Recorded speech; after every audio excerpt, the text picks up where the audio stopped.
নমস্কার বন্ধুরা, village kitchen চ্যানেলে আপনাদের জানাচ্ছি অনেক অনেক স্বাগত। আজ এমন একটা রেসিপি নিয়ে চলে এসেছি যেটা বাঙালিদের জন্য ভীষণই প্রিয় রেসিপি। এতক্ষণে হয়তো আপনারা বুঝতেই পারছেন আমি কি রেসিপির কথা বলছি। তো দেখতে পাচ্ছেন এখানে আমি কিছু কচুর ডাঁটা কেটে নিলাম। এখানে কিন্তু আমি পাতা সহ কেটে নিয়েছি, আর পাতা সহই কিন্তু রান্নাটা করব। তো বন্ধুরা প্লিজ ভিডিওটি স্কিপ না করে পুরোপুরি দেখবেন, আশা করছি আপনাদের ভালো লাগবে। প্রথমে কচু শাকটা ছোট ছোট করে কেটে নিচ্ছি। এটা কিন্তু একদম শুকনো জায়গার কচু, তো খাওয়ার সময় কিন্তু একদমই গলা ধরবে না। যদি জলের কচু হয় তাহলে একটু লেবুর রস বা তেঁতুলের রস দিতে হয়। তো যাই হোক, দেখুন কেটে নিলাম। তো এবার 2 থেকে 3 বার খুব ভালো করে ধুয়ে নিচ্ছি। বন্ধুরা, আমার চ্যানেলে যারা নতুন এসেছেন তাদেরকে অনুরোধ রইল চ্যানেলটি প্লিজ সাবস্ক্রাইব করে নিন।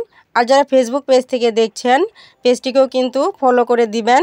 আশা করছি একটা লাইক, একটা শেয়ার আর একটা কমেন্টও করে দিবেন। দেখতেই পাচ্ছেন শাকটা খুব ভালো করে ধুয়ে নিয়েছি। তো এবার চলুন রান্নাঘরে। তো গ্যাসের ফ্লেমটা জ্বালিয়ে কড়াইটা বসিয়ে দিলাম।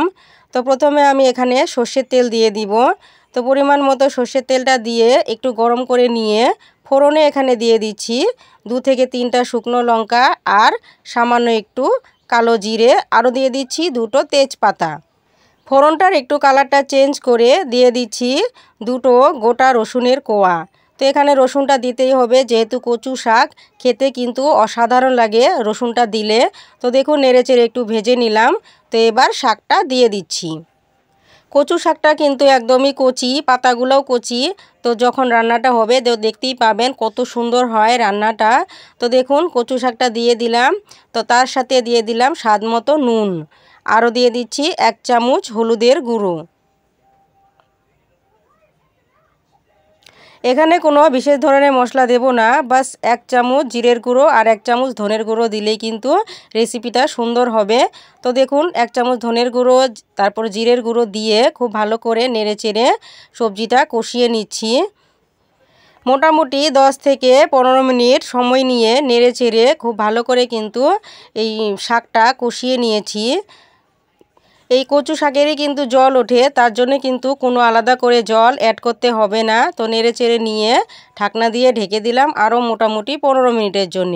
গ্যাসের ফ্লেমটাও লতে রেখে দিলাম। তো 15 মিনিট পর ঢাকনাটা খুলে দিলাম। তো দেখুন কত সুন্দরভাবে শাকটা কিন্তু গলে গিয়েছে। এখানে ডাঁটা পাতা বলতে কিচ্ছুই বোঝা যাচ্ছে না।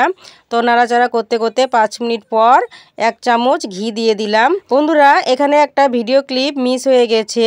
তো 5 থেকে 6টা পাকা লঙ্কা কুচি কুচি করে আমি দিয়েছিলাম, সেটা ভিডিওটা তোলা হয়নি।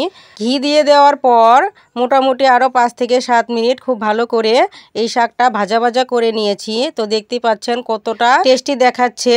তো এবার বলুন তো বন্ধুরা, আপনাদের এই রেসিপিটা কেমন লেগেছে? যদি ভালো লেগে থাকে তাহলে অবশ্যই একটা লাইক, একটা কমেন্ট আর বন্ধুদের কাছে শেয়ার করে দিবেন। তো ফিরে আসছি আর একটা নতুন রেসিপি নিয়ে। আজকের মতো তাহলে রাখি। আপনারা সবাই ভালো থাকুন, সুস্থ থাকুন। টাটা।